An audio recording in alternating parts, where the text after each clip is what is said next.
Hi everyone. ఈరోజు మీకు ఒక అరుదైన స్టోరీని షేర్ చేసుకోబోతున్నాను. అదేంటంటే మనం ఎప్పుడు శివుడిని తపస్సులో కైలాసంలో లేదా నంది మీద విహరిస్తూ ఉన్నాడని విన్నాం. కానీ మీకు తెలుసా, ఒకసారి శివుడు స్వయంగా భిక్షగాడి రూపంలో లోకంలో విహరించాడని? ఈ కథ చాలా అరుదు, చాలామందికి తెలియదు. ఒకసారి సముద్ర మథనం అనంతరం దేవతలు అసురుల మధ్య గొడవలు పెరిగాయి. ప్రపంచంలో అహంకారం పెరిగి ధర్మం తగ్గింది. అప్పుడు శివుడు ఒక లీలగా భిక్షుక రూపంలో భూమికి వచ్చాడు.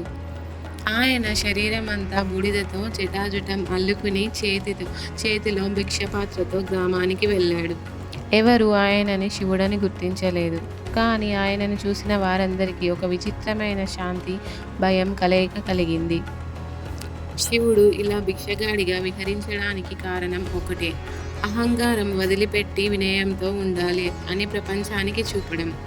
దేవతలు కూడా ఈ లీలలను చూసి ఆశ్చర్యపోయి పరమాత్మ రూపం ఎప్పుడు అర్థం కాకపోవచ్చని గ్రహించారు. ఈ కథ మనకి చెప్పేది, నిజమైన భక్తి అనేది ధనం, వైభవం రూపం కాదు.